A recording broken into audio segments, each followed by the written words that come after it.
ಶ್ರೀಮಂತರು ದುಡ್ಡಿನ ದರ್ಪದಿಂದ ಮೆರೆಯುತ್ತಿರುವರು. ನಮ್ಮಂತ ಬಡವರನ್ನು ತಮ್ಮ ಕಾಲ ತಲೆಗೆ ಹಾಕಿ ತುಳಿದು ನಮ್ಮ ರಕ್ತವನ್ನೇ ಹೀರುತ್ತಿರುವರು. ಅವರ ಇಳುವೆ ಹೆಜ್ಜೆಯಲ್ಲಿ ನಮ್ಮ ಜೀವನವನ್ನು ತೊಡಕಾಗಿ ಮಾಡಬೇಡ ಭಗವಂತ, ಮಾಡಬೇಡ. ನನ್ನ ರವಿ MBBS ಖಾಲಿ ಕಟ್ಟಿದ್ದಾನೆ. ಆ ನನ್ನ ಮಾವನಿಗೆ ಯಾವುದಾದ್ರೂ ಒಂದು ಕೆಲಸ ಸಿಗುವಂತೆ ಕರುಣಿಸು ಭಗವಂತ. ನನ್ನಣ್ಣ ರಾಯಣ್ಣ ಸಾಕಷ್ಟು ಸಾಲಿ ಕಲಿತರೂ ಕೂಡ ಕುರಿಗಳಲ್ಲಿ ಕಾಣ್ತಾ ಇದ್ದಾನೆ ನನ್ನ ಅಣ್ಣ. ನನ್ನ ಅಣ್ಣನ ಮೇಲೆ ನಿನ್ನ ಕರುಣೆಯ ಕಣ್ಣು ಬೆಳಕಿರಲಿ ಭಗವಂತ. ವಯಸ್ಸಾದ ನನ್ನ ತಂದೆ ಮನೆಯಲ್ಲಿ ಇದ್ದಾನೆ. ನನ್ನ ತಂದೆ ಆರೋಗ್ಯ ಅವರನ್ನು ಚೆನ್ನಾಗಿರು ಭಗವಂತ.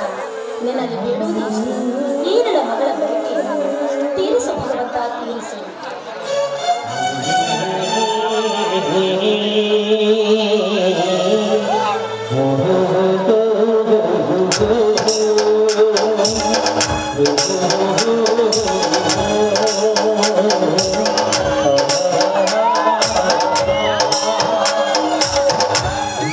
ಮಗಳೇ ಸೀತಾ, ಪೂಜೆ ಆಯ್ತೇನೆ? ಹೌದಪ್ಪ, ಈಗಲೇ ಪೂಜೆ ಮಾಡ್ಲಿಟ್ಟಿದ್ದೇನೆ. ಬನ್ನಿ ಪ್ರಸಾದ ತೆಗೆದುಕೊಳ್ಳಿ.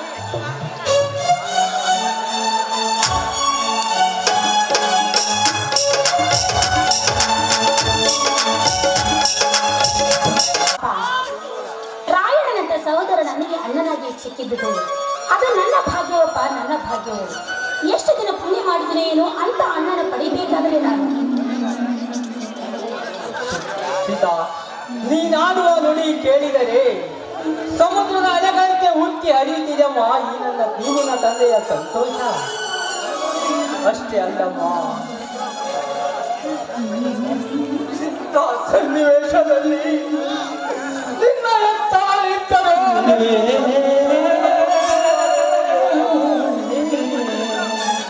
ಅಪ್ಪ, ಯಾಕಪ್ಪ ಈ ರೀತಿ ಮಾತಾಡ್ತಾ ಇದ್ದೀರಾ? ನನ್ನ ಹೆತ್ತವ ಇಲ್ಲದಿದ್ರೆ ಏನಾಯ್ತು? ಜನ್ಮ ಕೊಟ್ಟ ಜನ್ಮದಾತರು ನೀವಿರುವಾಗ ಇದಕ್ಕಿಂತ ಭಾಗ್ಯ ಇನ್ನೇನು ಬೇಕಪ್ಪ ಈ ನಿಮ್ಮ ಮಗಳಿಗೆ?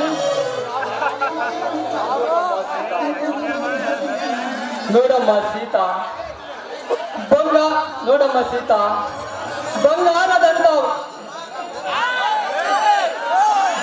ನೋಡಮ್ಮ ಸೀತಾ, ಗಟ್ಟಿಯಾದ ಬಂಗಾರವೆಂದು ಮನೆಯಲ್ಲಿಟ್ಟುಕೊಳ್ಳೋದು ನಮ್ಮಂತರ ಶಾತೋಕಲ್ಲಮ್ಮ. ಹೇಗಾದರೂ ಮಾಡಿ ನಿಮಿಷ ನಿನ್ನ ಸೋದರ ಮಾವ ರವಿಕುಮಾರ್ಗೂ ನಿನಗೂ ಮದುವೆ ಮಾಡಿ ನಿಮ್ಮ ತಲೆಯ ಮೇಲೆ 4 ಅಕ್ಷತೆಗಳನ್ನು ಹಾಕಿ ನನ್ನ ತಲೆಯ ಮೇಲೆ ಭಾರವನ್ನು ಇರಿಸಿಕೊಳ್ಳುವೇನಮ್ಮ. ನೀವೇ ಹೇಳುವ ಮಾತು ನನಗೆ ಸಂಪೂರ್ಣವಾಗಿ ಅರ್ಥವಾಯಿತಪ್ಪ. ಹೆಣ್ಣು ಹೊಸದಾಗಿ ಮದುವೆಯಾಗಿ ಗಂಡನ ಮನೆಗೆ ಹೋಗುವಳು, ಹುಟ್ಟಿದ ಮನೆಗೆ ಕೊಟ್ಟವನಿಗೆ ಕೀರ್ತಿ ತರುವಂತಾಗಿರ್ಬೇಕು. ಅಪ್ಪ, ನೀವು ಹೇಳಿಕೊಡುವ ಪ್ರತಿಯೊಂದು ಮಾತುಗಳು ಶಾಲೆಯಲ್ಲಿ ಗುರುಗಳು ಹೇಳಿದಂತಿದೆಯಪ್ಪ ಈ ನಿಮ್ಮ ಮಾತುಗಳು. ಅಪ್ಪ, ನೀವು ಯಾವುದಕ್ಕೂ ಚಿಂತೆ ಮಾಡ್ಲಿಕ್ಕೆ ಹೋಗಬೇಡಿ. ಗೃಹಿಣಿಯಾಗಿ ಹೇಗೆ ಇರಬೇಕು ಅಂತ ನನ್ನ ತಾಯಿ ನನಗೆ ಹೇಳಿಕೊಟ್ಟಿದ್ದಾಳೆ. ಗೃಹಿಣಿಯರ ಬಗ್ಗೆ ನಿನಗೆ ಏನೇನು ಹೇಳಿದ್ದಾಳಪ್ಪ ನಿಮ್ಮ ತಾಯಿ? ಅಪ್ಪ, ಹೆಣ್ಣು ಹುಟ್ಟಿದ ಮನೆಗೆ ಯಾವತ್ತೂ ಶಾಶ್ವತವಲ್ಲವಂತೆ. ಮದುವೆಯಾಗಿ ಗಂಡನ ಮನೆಗೆ ಹೋಗುವ ಮನೆಗೆ ಅವಳಿಗೆ ಶಾಶ್ವತವಂತೆ.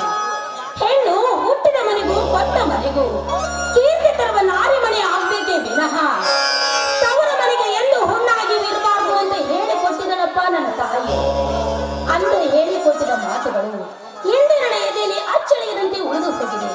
ಅದರಂತೆ ತಂದೆ ತಾಯಿ ಹೇಳಿದಂತೆ ಹುಟ್ಟಿದ ಮನೆಗೂ ಕೊಟ್ಟ ಮನೆಗೂ ಕೀರ್ತಿ ತರುವಷ್ಟು ದೇವರ ಶಕ್ತಿ ನನಗೆ ಕೊಡ್ಲಿ ಅಂತ ಬೇಡ್ತಾ ಇದ್ದೀನಿ. ಯಾವಾಗಲೂ ಸದಾ ಈ ಮನೆಯಲ್ಲಿ ನೀವು ಎಲ್ಲರೂ ಚೆನ್ನಾಗಿರ್ಬೇಕು. ಎಂತ ಕಷ್ಟಗಳು ಬಂದರೂ ಕೂಡ ಅದನ್ನು ಹೆದರಿಸುವಷ್ಟು ಶಕ್ತಿ ನನಗೆ ಕೊಡು ಭಗವಂತ ಎಂದು ಆ ದೇವರನ್ನು ಬೇಡ್ತಾ ಇದ್ದೀನಪ್ಪ. ನೋಡು ಮಗಳೇ ಸೀತಾ, ನೋಡು ಮಗಳ ಸೀತಾ, ಒಟ್ಟಾರೆ ಹೇಳಬೇಕೆಂದರೆ ನಮ್ಮ ಸೋದರತೆ ಮಗನ ರವಿಕುಮಾರನು ನಿನಗೂ ಮದುವೆ ಮಾಡಿಬಿಟ್ಟರೆ 4 ಅಕ್ಷತೆಗಳು ಹಾಕಿಬಿಟ್ಟರೆ ನನ್ನ ಭಾರ ಇಳಿಸಿದಂತಾಗುತ್ತದೆ. ಹಾ, ನೋಡು ಮಗಳೇ, ಇನ್ನೊಂದು ವಿಷಯ ಮತ್ತೆ ಬಿಟ್ಟಿದೆ. ಏನಪ್ಪ? ಮೈಸೂರಿನಿಂದ ನಿಮ್ಮ ಮಾವ ಕಾಗದ ಬಂದಿದ್ದಾನಮ್ಮ.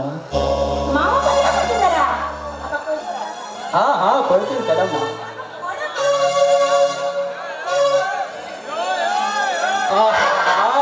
ಸೋದರ ಮಾವನ ಪತ್ರ ಬಂದಿತ್ತಂದ್ರೆ ಅಮೃತದಿಂದ ಸಂತೋಷ ಆಗುತ್ತಿದೆ ನಮ್ಮ ಮಾವನಿಗೆ. ಏನು ಬಂದಿದ್ರೆ ನಾನು ನೋಡ್ಬೇಕು, ಕೊಡಪ್ಪ. ತೆಗೆದುಕೊಳ್ಳಮ್ಮ.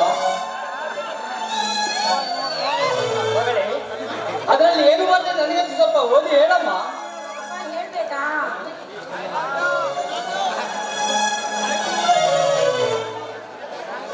ಮಾವನ ಮನೆಗೆ ನಿನ್ನ ಅಡುಗೆ ರವಿ ತಿಳಿಸುವುದೇನೆಂದ್ರೆ ನಾನೇನು ಚೆನ್ನಾಗಿದ್ದೇನೆ. ನನ್ನ MBBS ಪಾಲಿಸಿಯನ್ನು ನಾನು ಚೆನ್ನಾಗಿ ಓದ್ತಾ ಇದ್ದೇನೆ. ಮಾವ ಪತ್ರ ಬರೆಯುವ ಕಾರಣವೇನೆಂದರೆ ಇದೇ 12 ತಾರೀಕು 35 ದಿನಗಳವರೆಗೆ ಊರಿಗೆ ಬರಲು ಪ್ರಯತ್ನ ಮಾಡ್ತಾ ಇದ್ದೇನೆ. ಈ ವಿಷಯ ರಾಯಣ್ಣನಿಗೆ ತಿಳಿಸು ಹಾಗೂ ಶಿವನಿಗೆ ತಿಳಿಸು. ಇತಿಗೆ ನಡೆಯ ರವಿ.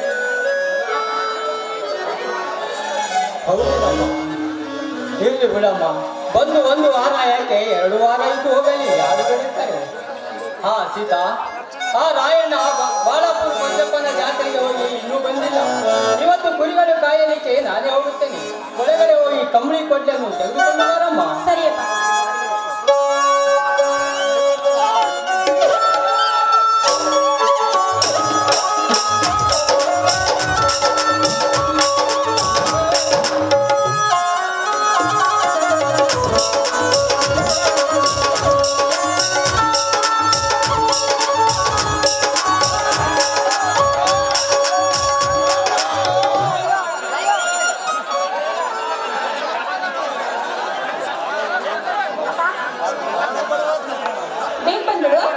ಮಗಳೇ, ಸ್ವಲ್ಪ ನಮ್ಮ ಹೋಗಿ ಬರುತ್ತೆ.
ಮಗಳೇ ಹುಷಾರಮ್ಮ, ಪಟ್ಟೆ ಹುಡುಗರು ಬರ್ತಿದ್ದಾರೆ. ಜೋಕೆ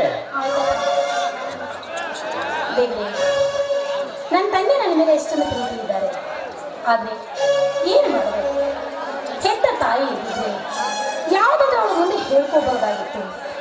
ವಯಸ್ಸಾದ ನನ್ನ ತಂದೆ ಮುಂದೆ ನಾನು ಏನಂತ ಹೇಳಿ, ಏನಂತ ಮಾತಾಡೋದು? ಇದಕ್ಕೆಲ್ಲ ನನ್ನ ತಂದೆಯೇ ಕಾರಣ.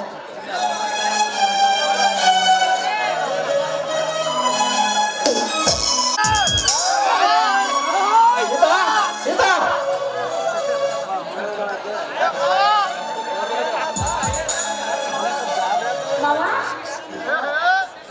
ನೀವೇನಾ? ಚೆನ್ನಾಗಿದ್ರೆ ಮಾವ? ನಿಮ್ಮ ತಂದೆ ಹಾಗೂ ನಿಮ್ಮ ಅಣ್ಣನ ದಯದಿಂದ ಚೆನ್ನಾಗಿದ್ದೀನಿ ಸೀತಾ. ನೀನು ಚೆನ್ನಾಗಿರುವೆಯಾ? ಚೆನ್ನಾಗಿದ್ದೇನೆ ಮಾವ. ಇದೇನು ಸೀತಾ ಫೋಟೋ ಹಿಡಿದು ನಿಂತಿರಲ್ಲ, ಯಾಕೆ?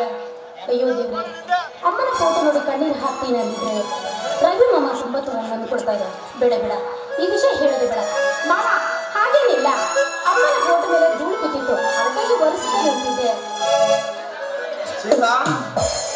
ಮನೆಯಲ್ಲಿ ಯಾರು ಕಾಣ್ತಾ ಇಲ್ಲವಲ್ಲ? ಮಾವ, ಅಪ್ಪ ಇದೀಗ ಕುರಿಗಳನ್ನು ತೆಗೆದುಕೊಂಡು ತೋಟಕ್ಕೆ ಹೋಗಿದ್ದಾರೆ. ರಾಯಣ್ಣ ಜಾತ್ರೆಗೆ ಹೋಗಿದ್ದಾನೆ. ಕಡಿಮೆ ಕಾಳಕತ್ತೆ. ಯಾಕೆ? ನಿನ್ನ ಮುದ್ದಿನ ಮಗ ನೋಡುತ್ತಾ ಕಾಲ ಕಳೆಯುವ ಕಾಲಾವಕಾಶ ನನಗಿರುವ ಕೇವಲ 2 ವಾರ ಮಾತ್ರ ಸೀತಾ. ಹಾ ಮಾವ, ಏನು ನೀವು ಒಬ್ಬರೇ ಬಂದ್ರು? ಜೊತೆಗೆ ಯಾರಾದ್ರೂ ಕರ್ಕೊಂಡು ಬಂದ್ರು? ಜೊತೆ ಇಲ್ಲದ ಜೀತದ ಆಳಿನಂತೆ ಬಾಡಿಗೆ ಕೋಣೆಯಲ್ಲಿ ಮಲಗಿ ಶಾಲೆ ಕಲಿಯುವ ನನಗೆ ಜೊತೆ ಎಲ್ಲಿಂದ ಬರಬೇಕು ಸೀತಾ? ನಿನ್ನನ್ನು ಬಿಟ್ಟು ನಾನು ಬೇರೆ ಜೊತೆ ನೋಡಿದರೆ ಉಪ್ಪು ಮನೆಗೆ ದ್ರೋಹ ಬಗೆದಂತಾಗುತ್ತದೆ. ಏಕೆಂದರೆ ಸೀತಾ, ಚಿಕ್ಕಂದಿನಲ್ಲೇ ತಂದೆ ತಾಯಿಗಳನ್ನು ಕಳೆದುಕೊಂಡು ಈ ಅನಾಥರಗಳನ್ನು ತಂದು ಆ ನಮ್ಮ ಮಾವನವರು ಜೋಪಾನ ಮಾಡಿ ಓದಿಸಿ ಬೆಳೆಸಿದ್ದಾರೆಂದರೆ ಆ ಮಾವನವರೇ ಆಸೆಯಂತೆ ನಿನ್ನನ್ನು ಕೈ ಹಿಡಿದು ನಿನ್ನನ್ನು ನನ್ನ ಸತಿಯನ್ನು ಸ್ವೀಕರಿಸಿದಾಗಲೇ ನಮ್ಮ ಮಾವನವರ ಮನಸ್ಸಿಗೆ ಶಾಂತಿ ಹಾಗೂ ನೆಮ್ಮದಿ. ಈ ಮಾತು ನಿನ್ನ ಆಸೆಯಾಗಲು ಸತ್ಯ ಸೀತಾ, ಸತ್ಯ. ಅಲ್ಲ ಮಾವ, ಇಷ್ಟೊಂದು ಪ್ರೀತಿ ಅಭಿಮಾನ ನನ್ನ ಮೇಲೆ ಇಟ್ಟಿದ್ರಲ್ಲ, ಅಷ್ಟೇ ಸಾಕು. ನೋಡಿ, ಅಡಿಗೆ ಮಾಡಿದ್ದೇನೆ, ಬನ್ನಿ. ಅರಿವಿಸಿದಂತೆ ಆಮೇಲೆ ಮಾಡಲಿಕ್ಕೆ ಮೊದಲ ನನಗೆ ತಿಳಿದುಕೊಂಡು ನನ್ನ ಮನಸ್ಸನ್ನು ಶಾಂತಿ ಮಾಡಿ ಮಾತಾಡಲಿಲ್ಲ.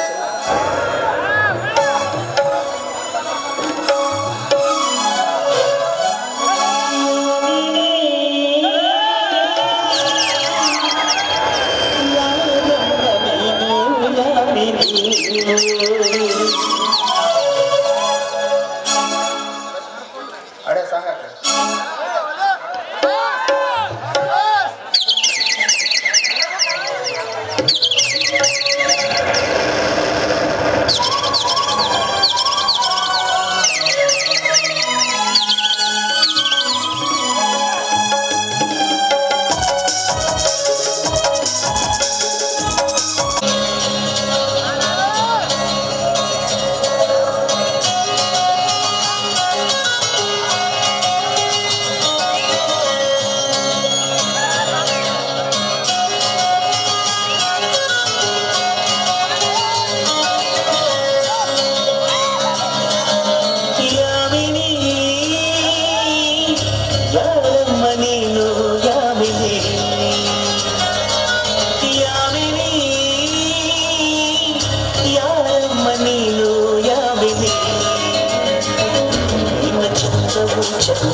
ಸ್ಪರ್ಶವು ಚಂದಯಾವಿನಿ ಯಾವಿನಿ ಯಾವಿನಿ ನಿನ್ನ ಬಿಂಬವು ಚಂದಯಾವಿನಿ ನಯನಾಚಿಗೂ ಚಂದಯಾವಿನಿ ಬಿಸುಕಾಟವು ಚಂದಯಾವಿನಿ ಯಾವಿನಿ ಯಾವಿನಿ ಯಾವಿನಿ ಯಾರಮ್ಮ ನೀನು ಯಾವಿನಿ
ಚಂದಯಾಮಿನಿ ನಮ್ಮ ಒಳಗೂ ಚಂದಯಾಮಿನಿ ನಿನ್ನ ಸ್ಪರ್ಶವು ಚಂದಯಾಮಿನಿ ಯಾಮಿನಿ ಯಾಮಿನಿ ನಿನ್ನ ಪ್ರೀತವು ಚಂದಯಾಮಿನಿ ಭಯನಾಚಿಕೆ ಚಂದಯಾಮಿನಿ ಸುಧಾಟವು ಚಂದಯಾಮಿನಿ ಯಾಮಿನಿ ಯಾಮಿನಿ ಯಾಮಿನಿ ಯಾರಮ್ಮ ನೀನು ಯಾಮಿನಿ ಯಾಮಿನಿ ಯಾರಮ್ಮ ನೀನು ಯಾಮಿನಿ ಮಾವ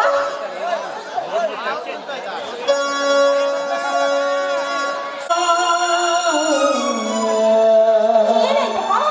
ಯಾಕಪ್ಪ ಯಾಕೆ ಮಾವ ಏನಾಯ್ತು? ಆ ಜಮೀನ್ದಾರನನ್ನು ನಮ್ಮ ಕುರಿಗಳನ್ನು ಕಟ್ಟಿ ಹಾಕಿ ನನ್ನನ್ನು ಸಿಕ್ಕ ಪಡೆದು ಕಳಿಸಿ ಬಿಟ್ಟನು. ಆ ಜಮೀನ್ದಾರರಿಗೆ ನಮ್ಮ ಕುರಿಗಳನ್ನು ಕಟ್ಟಿ ಹಾಕಿದ್ದಾರೆ ಮಾವ. ಪ್ರತಿ ಸಲ ಬಾಳಪ್ಪ ಅಕ್ಕಪ್ಪನ ಜಾತ್ರೆಯಲ್ಲಿ ಕುರಿ ಟಗರ ಕಾಳಗದಲ್ಲಿ ನಮ್ಮ ರಾಯಣ್ಣ ಟಗರ ಆ ಬಂಡ ಜಮೀನ್ದಾರ ಟಗರನನ್ನು ಸೋಲಿಸುತ್ತದೆ. ಆ ಸೇಡಿಗಾಗಿ ತುಂಬಿ ನಿಂತ ನಮ್ಮ ಶೇಗದ ಬೆಲೆ ತಿನ್ನ ಕುರಿಗಳು ತಿಂದು ನಾಶ ಮಾಡುವುದೆಂದು ನನ್ನನ್ನು ಪಡೆದು ನಮ್ಮ ಕುರಿಗಳನ್ನು ಕಟ್ಟಿ ಹಾಕಿಬಿಟ್ಟರಪ್ಪ.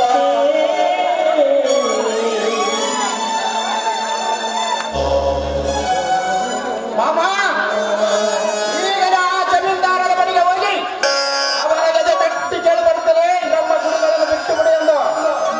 ಬೇಡವಲ್ಲಿ ಬೇಡ ಬೇಡವಲ್ಲಿ ಬೇಡ. ನಾಳೆ 4 ಜನ ಕುರಿಗಾರನ್ನು ಕರೆದುಕೊಂಡು ಹೋಗಿ ನಾನೇ ವಿಚಾರಿಸಿಕೊಂಡು ಬರುತ್ತೇನೆ. ಹಾ ಸೀತಾ ರಾಯಣ್ಣ ಬಂದಂತೆ ಕಾಣುತ್ತದೆ. ಈ ವಿಷಯ ಅವನ ಮುಂದೆ ತಿಳಿಸಬೇಡಿ. ಒಂದು ವೇಳೆ ಅವನ ಮುಂದೆ ತಿಳಿಸಿದರೆ ರಕ್ತದ ಮಳೆ ಹರಿಯುವುದರಲ್ಲಿ ಸಂದೇಶವೇ ಇಲ್ಲ.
ಮುಗಿಸಿಕೊಂಡು ಈಗ ಬಂದೆಯಪ್ಪ. ಹೌದಪ್ಪ ಈಗ ಬಂದೆ. ಹಾ ರವಿಮಾಮ ನೀನೇ ಮಗ ಬಂದಿರುವೆ. ನಾನು ಬಂದು 2 ತಾಸು ಆಯ್ತು ರಾಯಣ್ಣ.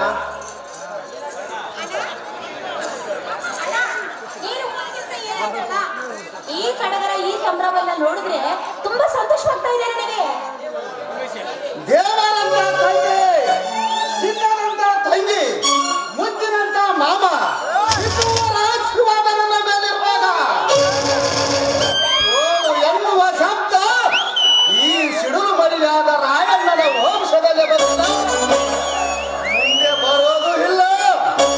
ಪ್ರತಿ ಸಲದಂತೆ ಈ ಸಲವೂ ಕೂಡ ಹಗಲಪುರ ಪಂಚನ ಜಾತ್ರೆಯ ನಿಮಿತ್ತವಾಗಿ ಏರ್ಪಡಿಸಿದ ಟಗರಿನ ಕಾಳಗದಲ್ಲಿ ನಮ್ಮ ಎದುರಾಳಿಯಾದ ಜಮೀನ್ದಾರನ ಟಗರನ್ನು ನಿನ್ನ ಅಣ್ಣ ರಾಯಣ್ಣನ ಟಗರು ಒಂದೇ ಹೇಟು ಹೊಡೆದಕ್ಕೆ 3 ಸುತ್ತ ತಿರುಗಿ ಬಿದ್ದು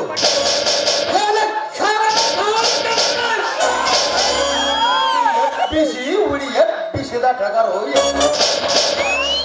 ನನ್ನ ತಂದೆ ಹಗಲಪುರ ಬಾಳಪ್ಪಜ್ಜನಿಂದ ಬಿರುದು ಪಡೆದು ಕಿತ್ತಿಗೆ ತಂಗಿದೆ ತಂಗಿ ನನ್ನ ರಾಯಣ್ಣ ತೆಗೆದುಕೋಪ್ಪ ಈ ಸಲದ ಬಹುಮಾನ ಒಂದು ಕಡೆ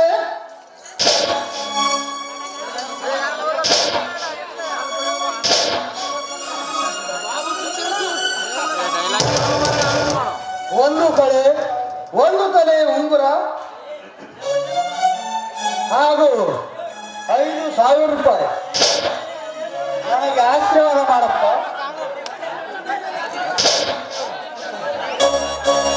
ಎದ್ದೇಳು ಮಗುರಾಯಣ್ಣ, ಎದ್ದೇಳು. ಸದಾ ಬಾಳಪ್ಪನ ಆಶೀರ್ವಾದ ನಿನ್ನ ಮೇಲೆ ಇರಲಿ, ನನ್ನ ಆಸೆಯಪ್ಪ.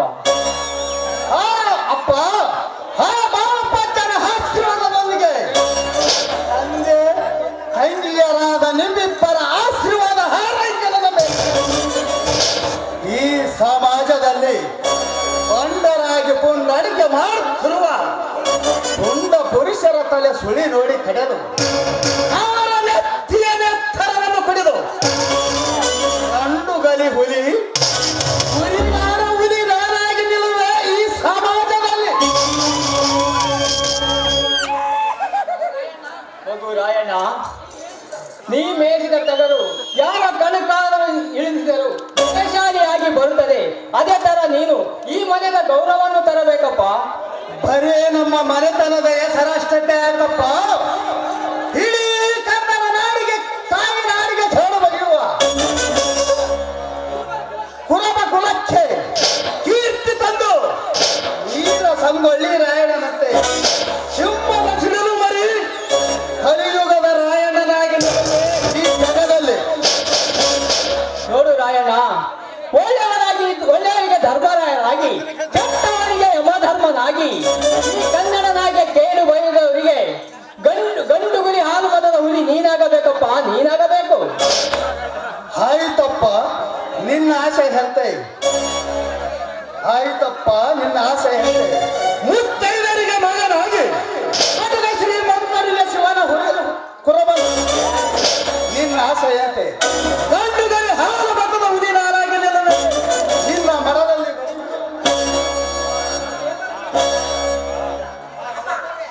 ಮನೆಯಲ್ಲಿ ಸಿಹಿ ಅಡಿಗೆ ಮಾಡಿದ್ದೇನೆ, ಎಲ್ಲರೂ ಕೂಡಿ ಊಟ ಮಾಡೋಣ, ನಡೆಯೋಣ. ಹೌದರಲ್ಲಿ ಅಮ್ಮ, ನಾನು ಊಟ ಮಾಡಿ ಪರಿಗಳಿಗೆ ಹೋಗಬೇಕು. ಪ್ಲೀಸ್ ಸಾಂಗ್ ಬೇಡ ರವಿ.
ಏನಪ್ಪ ನಿನ್ನ ಮಾತು? ನಿನ್ನ ಮಗ ಮನೆಗೆ ಬಂದ ತಕ್ಷಣ ನೀನಿಲ್ಲದ ಕುರಿಗಳು ಉಪವಾಸವಾಗಿವೆ. ಮೊದಲು ಕುರಿಗಳಿಗೆ ಹೋಗು ರಾಯಣ್ಣ ಎಂದು ನೀನು ಹಿಂದೇಕೆ ನಾನೇ ಹೋಗ್ತೀನಂತ ಹೇಳ್ತೀಯಲ್ಲಪ್ಪ? ಯಾಕಪ್ಪ ರಾಯ? ಅದು ಅದು ಯಾಕಲ್ಲಿ ಏನಾಯ್ತು? ಅದು ನಮ್ಮ ಜಮೀನ್ದಾರ ನಮ್ಮ ಕುರಿಗಳನ್ನು ನಮ್ಮ ಕುರಿಗಳಿಗೆ ಜಮೀನ್ದಾರರು ಹೇಳು ಮಾಡ್ತಾರೆ. ಯಾಕೆ ಮೂಕನಾಗಿ ನಿಂತಿರುವೆ? ಹೇಳಪ್ಪ, ನನ್ನ ಕುರಿಗಳಿಗೆ ಏನಾಯಿತಂದು ಹಂಗೆ ಈಗ ನೀನು ಹೇಳೋದಿದ್ದರೆ ಈ ನಿನ್ನ ನನ್ನ ಹಣೆ ಹೇಳು ತಂಗಿ, ನನ್ನ ಕುರಿಗಳಿಗೆ ಏನಾಯಿತು? ಏನಂತ ಹೇಳಿರಣ್ಣ, ಆ ಜಮೀನ್ದಾರ ನಮ್ಮ ತಂದೆಗೆ ಮನಸ್ಸಿಗೆ ಬಂದಾಗೆ ಹೊಡೆದು ನಮ್ಮ ಕುರಿಗಳನ್ನು ಕಟ್ಟಿ ಹಾಕೊಂಡಿದ್ದಾರೆ ಆ ನೀಚ.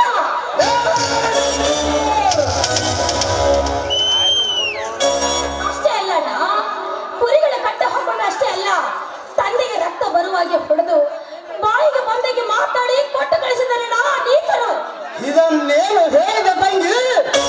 ನನ್ನ ಹೃದಯದಲ್ಲಿ ಕುದಿತಿರುವ ಪ್ರಯಾಣ ಜ್ವಾಲೆಯ ಮಾತನ್ನು ಹಿಂಡು ಕುರಿಗಳ ಹಾಲು ಕುಡಿದು ಗಂಡು ಹುಲಿಗಳ ಗಂಡ ಬೆರೆಸಿಕೊಂಡ ಈ ರಾಯಣ್ಣನ ತಂದೆಯ ಮೇಲೆ ಕೈ ಮಾಡಿಸಿದನೆಂದರೆ ಈ ರಾಯಣ್ಣ ಇದ್ದು ಸತ್ತಂತೆ ತಂಗಿ, ಇದ್ದು ಸತ್ತಂತೆ.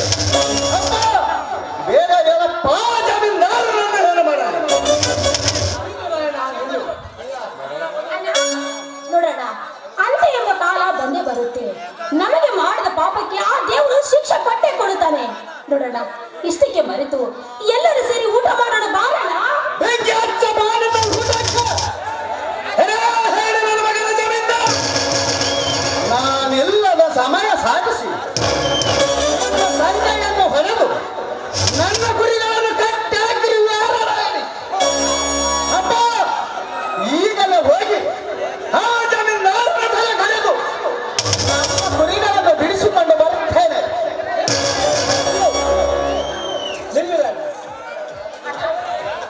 ನಾನು ಹೇಳುವ ಮಾತು ಸ್ವಲ್ಪ ಕೇಳಪ್ಪ. ನೀನು ಹೇಳುವ ಮಾತು ಕೇಳುವಷ್ಟು ಸಹನಲ್ಲಪ್ಪ. ಆ ಜಮೀನ್ದಾರನ ದೇಹ ಇದ್ದಾಗ ಮಾಡಿ ಅವನೆದೆ ಬಿಸಿ ರಕ್ತ ಕುಡಿದಾಗಲೇ ನನ್ನ ಆತ್ಮಕ್ಕೆ ಶಾಂತಿ. ಬಿಟ್ಟು ಬಿಡಪ್ಪ, ಈ ನಿನ್ನ ಮಗನನ್ನು ತಡೆಯಬೇಡ. ನೋಡಪ್ಪ ರಾಯಣ್ಣ, ಆ ಜಮೀನ್ದಾರನೆಂದರೆ ಸುತ್ತ ನಾಲ್ಕರ MP MLA ಎದುರುತ್ತಾರೆ. ಅಂಥದ್ರಲ್ಲಿ ನಾವು ಅವನಿಗೆ ಎದುರಾಕೊಳ್ಳೋದು ಅಷ್ಟು ಸುಲಭವಲ್ಲಪ್ಪ. ಆ ಜಮೀನ್ದಾರನಿಗೆ ಎಂಪಿನ ಎದರಲಿ ಆ ಮೇಲೆ ಎಂಪಿಗಳಂತೆ ಈ ರಾಯಣ್ಣನ ಆ ಜಮೀನ್ದಾರನ ಹೆಂಗಲನ್ನು ಬದುಕುವ ಪುಣ್ಯಲ್ಲ. ಈ ರಾಯಣ್ಣನ ಕೋಲಲ್ಲಿ ಶಕ್ತಿ ಇರುವವರೆಗೂ ಆ ಜಮೀನ್ದಾರನಂತ 1000 ಜನ ಬರಲಿ.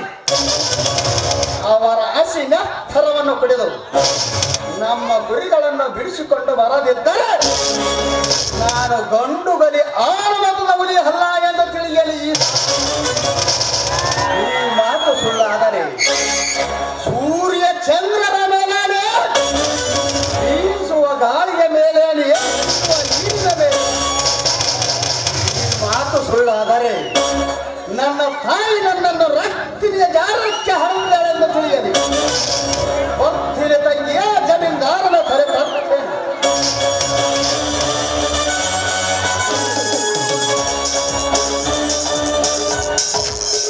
ರವಿ, ಸೀತಾ, ಆ ಶಿವನ ಲೀಲೆ ಹೇಗಿದೆಯೋ ಹಾಗೆ ಹೇಳಿ ನಡೀರಿ, ಎಲ್ಲರೂ ಹೋಗೋಣ.